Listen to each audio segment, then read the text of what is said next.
Bonsoir. François Mitterrand redoute les conséquences d'une éventuelle victoire du non au référendum sur le traité de Maastricht. Voter non, dit-il, ce serait casser l'Europe. Le président s'en tient à une mission strictement humanitaire des soldats français en Yougoslavie. La France, dit-il, n'ira pas faire la guerre toute seule dans les Balkans. Le chef de l'État défend enfin l'intégrité de Henri Emmanuelli, l'ancien trésorier du Parti socialiste, et réclame une réforme rapide de la procédure d'instruction.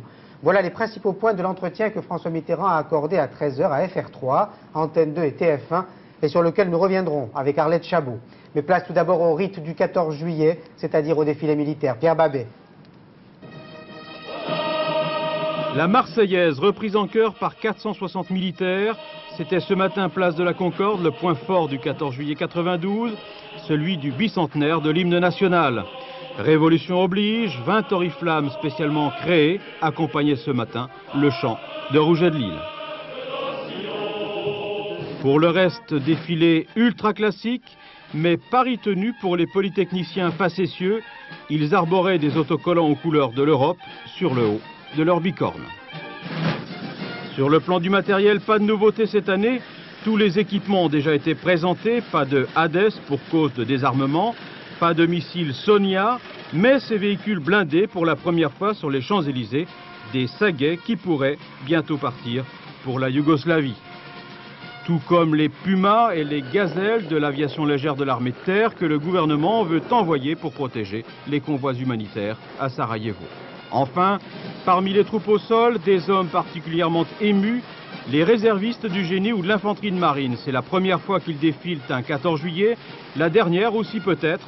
La réforme des réserves va en réduire considérablement le nombre pour ne garder que ceux indispensables et qui, aux côtés de l'armée d'active, resteront au service de la nation. Tradition à Paris, émotion à Sarajevo. Les soldats français qui participent à la force de protection des Nations Unies ont en effet célébré le 14 juillet dans la capitale bosniaque.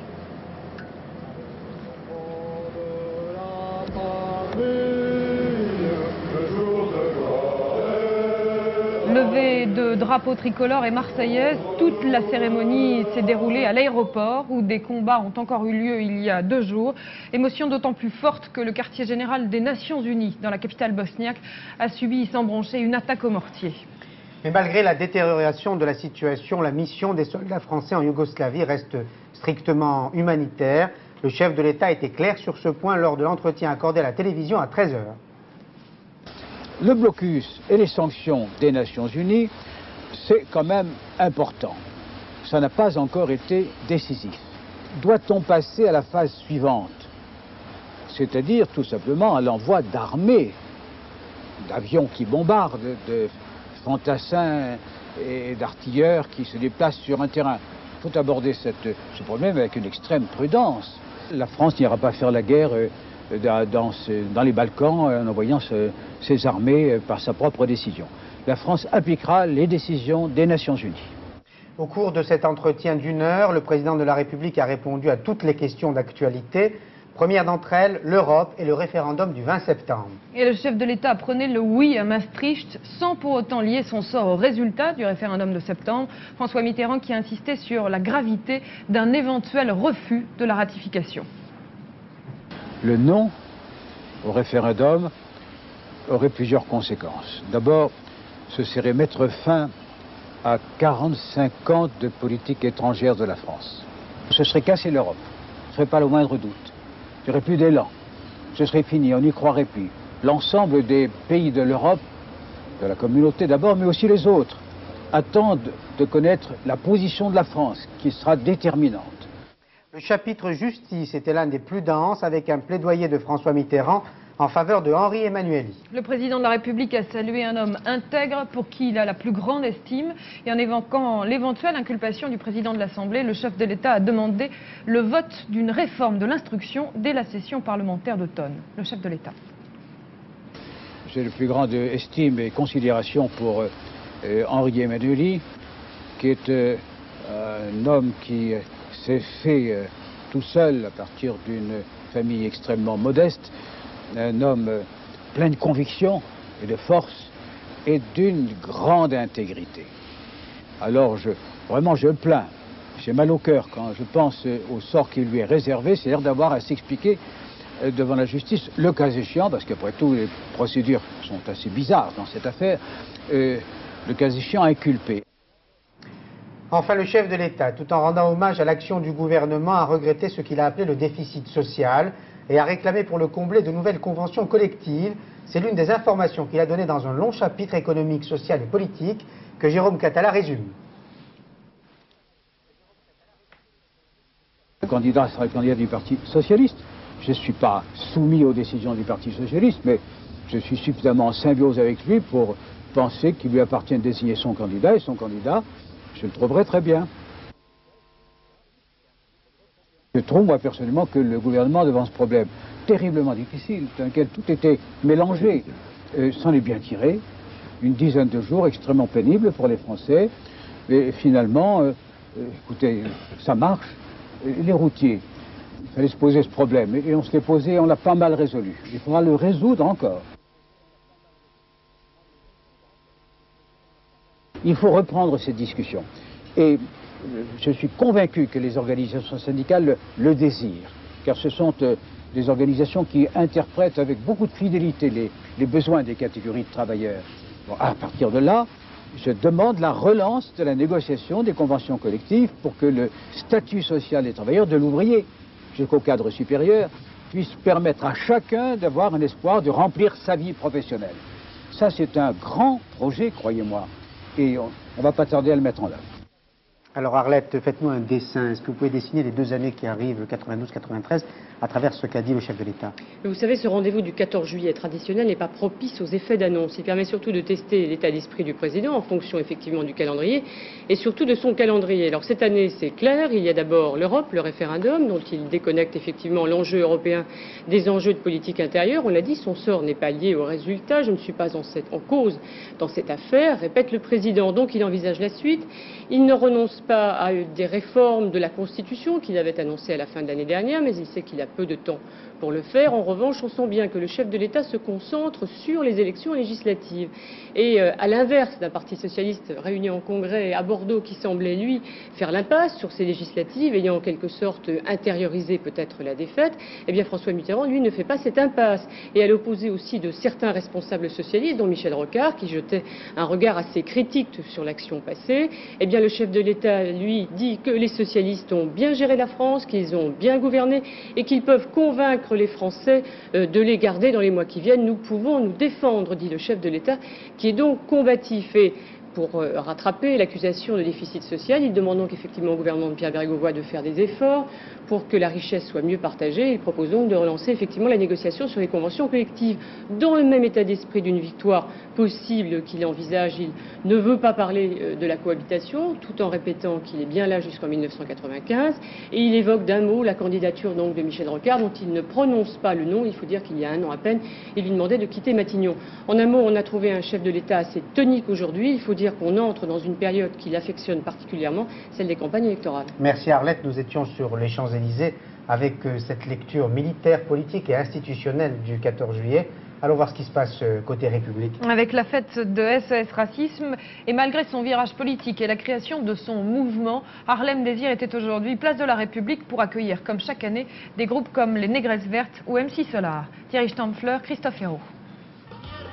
Venir ensemble des banlieues au cœur de Paris pour écouter des artistes dont on se sent proche, le rituel des fêtes de SOS Racisme est désormais bien établi. Ils étaient déjà plus de 10 000 en début d'après-midi, place de la République. Beaucoup d'adolescents venus faire la fête, sans trop d'arrière-pensée. On peut rencontrer les amis de plusieurs pays et faire la fête avec tout le monde. Capitaine Vent, récolte-le, plus fort que ça, Capitaine Vent, récolte-le. De la banlieue au sommet du top 50, phénomène récent, des artistes comme MC Solar ou Raleb se retrouvent parmi les meilleures ventes de disques en France. MC Solar qui défend l'utilité de tels rassemblements. On apprend un peu ce qui se passe dans la société française contemporaine. Donc il y a la fête et puis il y a aussi l'idée de réflexion et de motivation sur des thèmes. L'aspect politique de la manifestation n'est perceptible que dans les coulisses, derrière le désir affiché de prendre résolument le contre-pied du défilé militaire du 14 juillet. Il y a aussi le lancement prévu à l'automne d'un nouveau mouvement politique autour d'Harlem Désir. Il abandonnera la présidence de SOS Racisme pour se lancer dans la compétition électorale.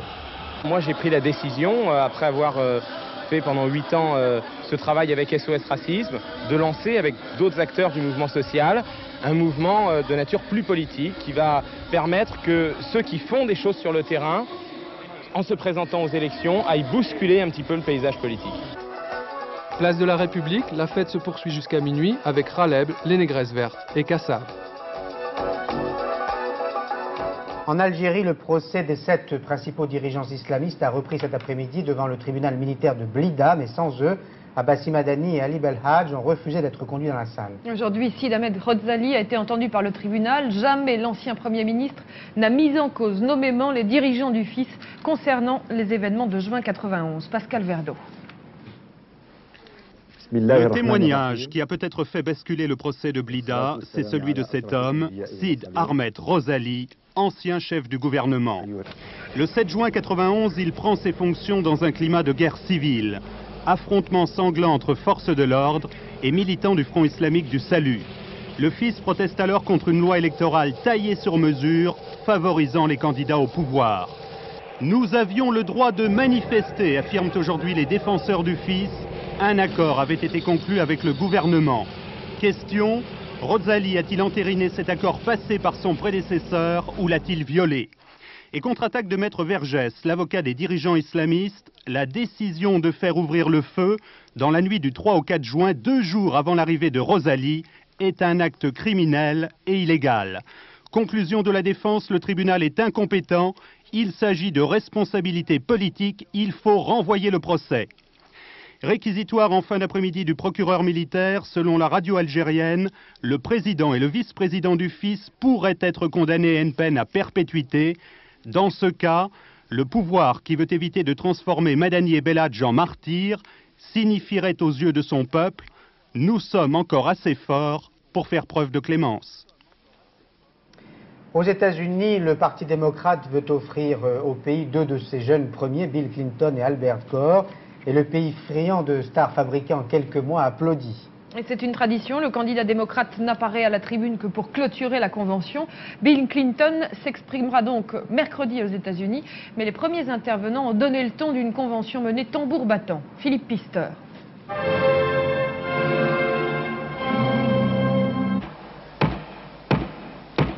Le coup d'envoi est donné. Ron Brown, le président du parti, lance officiellement la 41e convention démocrate.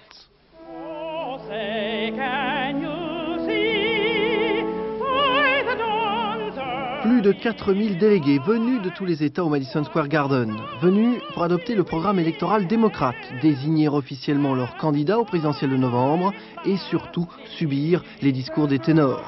Le ton est immédiatement donné. La réalité, c'est qu'Africains, Asiatiques, Latinos et Indiens sont au cœur de ce qu'est et a toujours été l'Amérique. Je m'appelle Ann Richards et je suis pour la liberté de l'avortement.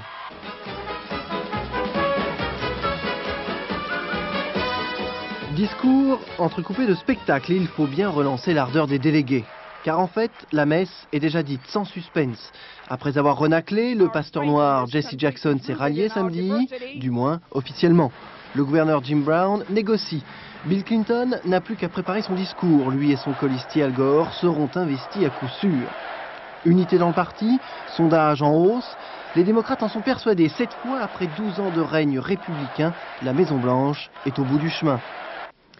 Le pape Jean-Paul II est toujours à l'hôpital. Il pourrait être opéré demain d'une tumeur, mais la rumeur n'est pas confirmée. Une tumeur du côlon, précise même la radio italienne. Mais pour le moment, le porte-parole du Vatican n'a fait aucun commentaire sur ces rumeurs.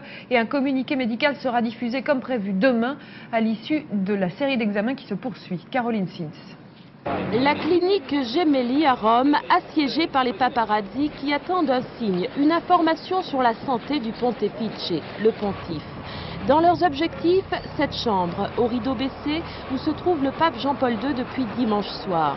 Tous veulent savoir de quoi souffre le pape. Lorsque le porte-parole du Vatican sort de la clinique, c'est la ruée des journalistes. Aucune information, aucun diagnostic sur l'état de santé du pape avant demain après-midi.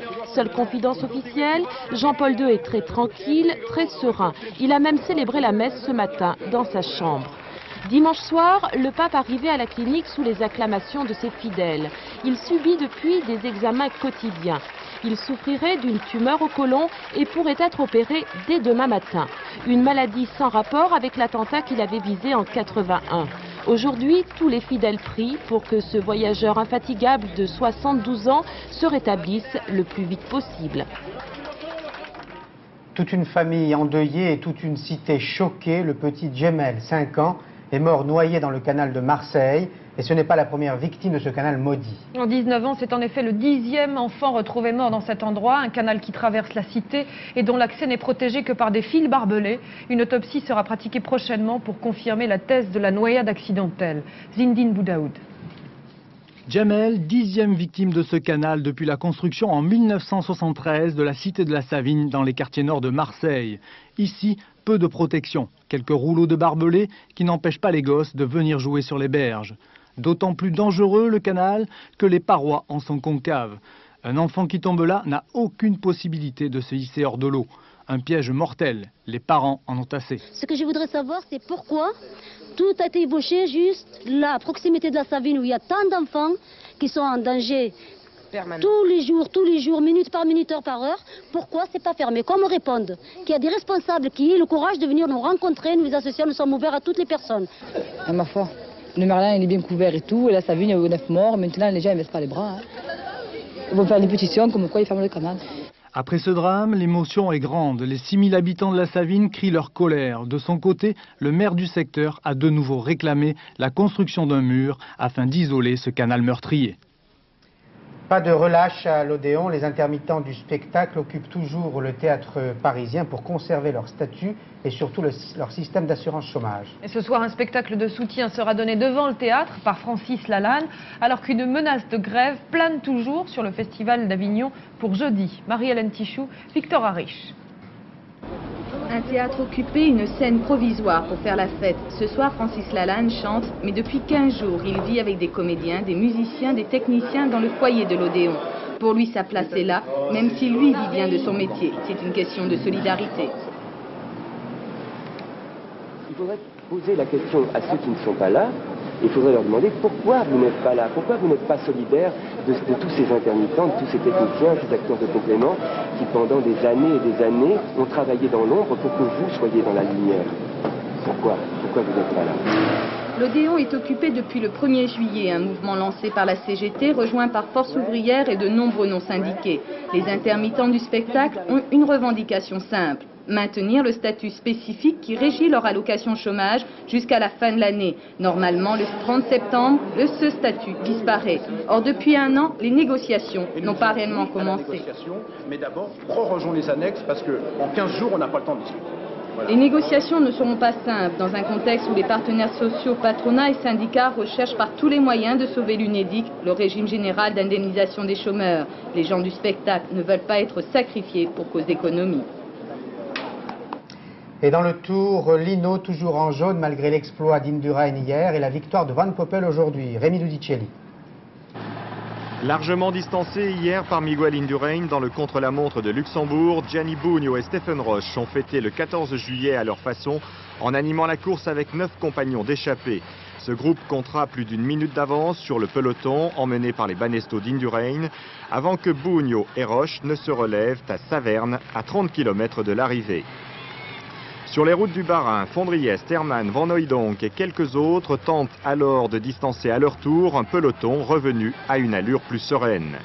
Pascal Lino sait déjà qu'il conservera son maillot jaune, mais devant, la poursuite reprend très vite sous l'impulsion de la formation Hanse au grand complet. Philippe Louviot et ses coéquipiers travaillent pour ramener leur maillot vert, Laurent Jalabert, sur le groupe de tête, une jonction qui sera opérée à 5 km de l'arrivée. Place alors à un grand final dans les rues de Strasbourg. Abdou Japarov au centre fait la différence avec Jalabert, pourtant bien revenu à gauche. Mais c'est Van Poppel qui met tout le monde d'accord en puissance ici au centre de l'écran. Un duel de seniors pour le plus beau sprint de ce Tour 92. Et vous connaissez la dernière de la Canebière, Maradona pourrait jouer à l'OM. De sa retraite à 300 km de Buenos Aires, le champion a confirmé à des journalistes qu'il envisageait de jouer dans un club français. Tout cela si Naples lui rend sa liberté. Le reportage de la 3 à Marseille, Georges Matera. L'OM intéresse Maradona. L'information est capitale pour le monde du football français, mais peu crédible dans la mesure où il s'agit d'un véritable feuilleton débuté en 1989 et jamais achevé. Sauf que cette fois-ci, les choses semblent se préciser sous la forme d'un article publié ce matin par le quotidien Le Provençal et qui nous apprend premièrement que Maradona veut revenir jouer en Europe sauf à Naples, deuxièmement qu'il donne priorité à l'OM et troisièmement que son homme d'affaires sera jeudi à Marseille pour y rencontrer les dirigeants olympiens. Alors, info ou intox? Difficile à dire, l'OM dément pour l'instant. Le seul élément concret étant la réaction de Bernard Tapie joint cet après-midi sur le Phocéa. Bernard Tapie qui nous a semblé passablement irrité par ces révélations. Nous on dément complètement, voilà, c'est simple. Vous faites ce que vous voulez, nous on dément et on dit que de toute façon si ça avait été vrai, la première fois c'est comme ça qu'ils ont réussi à ce qu'on le fasse pas. Hein, et donc si ça avait été vrai, ça peut plus l'être maintenant. Merci les journaux. Démenti formel donc de l'OM, mais la manière laisse penser qu'il existait bien des contacts entre l'homme d'affaires de Maradona et le club marseillais. Contacts peut-être provisoirement rompus en raison de ces révélations, mais la piste reste d'actualité. Éric Navet ira bien à Barcelone. Le cavalier français, champion du monde en titre du saut d'obstacle, a été blanchi du soupçon qui pesait sur lui. Il n'a pas dopé son cheval. Et le premier geste du double champion du monde a été de retrouver Quito de Bossy en Normandie. On attend maintenant leurs exploits au JO. Éric Moreau et Jules Le Boisselier à Caen. Souvenez-vous, c'était en juillet 1991 à La Bolle. Éric Navet, déjà auréolé d'un titre de champion du monde, remportait le titre de champion d'Europe de saut d'obstacle.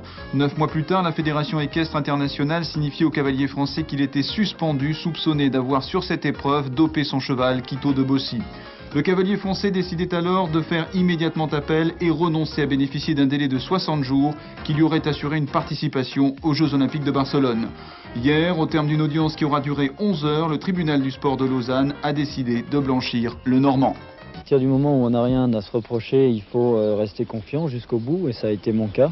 C'est-à-dire que j'ai tenu absolument à continuer la compétition d'une manière aussi intense qu'avant, en étant présent sur tous les terrains de concours internationaux chaque semaine. Ça ne m'a pas atteint psychologiquement pour ma préparation pour les Jeux et c'est le plus important, je pense.